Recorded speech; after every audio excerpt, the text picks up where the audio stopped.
सुल्तान महमूद गजनवी के दरबार के दरवाजे खुले और दो आदमी एक साथ अंदर दाखिल हुए। दोनों के चेहरों पर सख्ती और बेचैनी थी। पहला आदमी आगे बढ़कर बोला, बादशाह सलामत, मैंने उस शख्स को सोने के सके अमानत में दिए थे, मगर जब उसने मुझे पोटली वापस की तो अंदर चांदी के सके थे। इसने मेरी अमानत में खयानत की है। दूसरा आदमी फौरन बोल उठा, जहान पनाह, ये झूठ बोल रहा है, मैंने पोटली को छुआ तक नहीं। गिरह देख लीजिए, बिल्कुल वैसी ही बंधी हुई है जैसी उसी ने बांधी थी। पोटली ना फटी है, ना मैंने इसे खोला। दरबार में सन्नाटा फैल गया। पोटली बिल्कुल साफ थी, गिरह भी ज्यों की त्यों। सुल्तान ने कई बार पोटली को अलट पलट कर देखा, मगर किसी कसम का निशान ना मिला।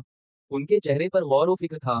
फैसला मुश्किल था। आखिरकार सुल्तान ने दोनों से कहा, तुम दोनों फी अलहाल जा सकते हो, फैसला मैं बाद में करूंगा। दरबार के लोग हैरान रह गए। ये पहली बार था कि सुल्तान ने फौरन कोई फैसला ना दिया। अगले ही दिन सुल्तान ने अचानक ऐलान किया कि वो शिकार के लिए जा रहे हैं। पूरा दरबार हैरत में पड़ गया, मगर कोई सवाल करने की हिम्मत ना कर सका। सुल्तान अपने लश्कर के साथ रवाना हो गए। सुल्तान के जाने के फौरन बाद एक गुलाम ने देखा कि बादशाह का पसंदीदा कालीन एक कोने से फटा हुआ है।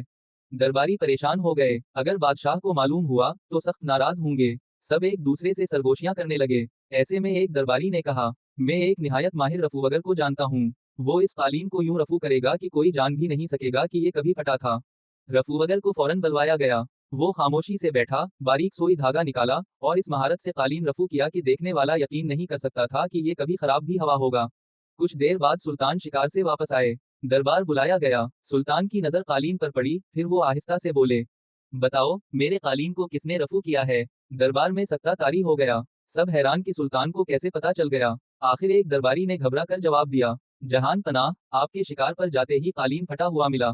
हमने एक रफूगर से उसे दुरुस्त करवा दिया था, मगर हमें मालूम नहीं था कि आप पहचान जाएंगे।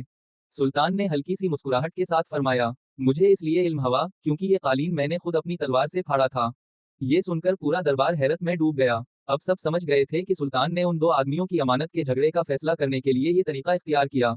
सुल्तान ने फौरन हुक्म दिया कि रफूगर को पेश किया जाए। जब रफूगर हाजिर हुआ तो सुल्तान ने उसे वही सोने वाले सिक्कों वाली पोटली दी और पूछा, क्या तुमने इस पोटली को भी रफू किया है। रफूगर ने सादगी और सच्चाई से जवाब दिया, जी हाँ, बादशाह सलामत। ये पोटली नीचे से फटी हुई थी। एक आदमी इसे लेकर आया था। मैंने इसे इस तरह जोड़ दिया कि कोई पहचान ना सके कि ये कभी फटी थी। ये सुनना था कि पूरे दरबार पर हकीकत आशकार हो गई। झूठ करने वाला बेनकाब हो गया। सुल्तान ने फौरन खयानत करने वाले शख्स को सजा दी और सोने के सके उनके असल मालिक को वापस दिलवा दिए। और सुल्तान ने आहिस्ता से फरमाया, अमानत में खयानत चाहे कितनी ही सफाई से छपाई जाए, सच का धागा कहीं ना कहीं से झलक ही जाता है।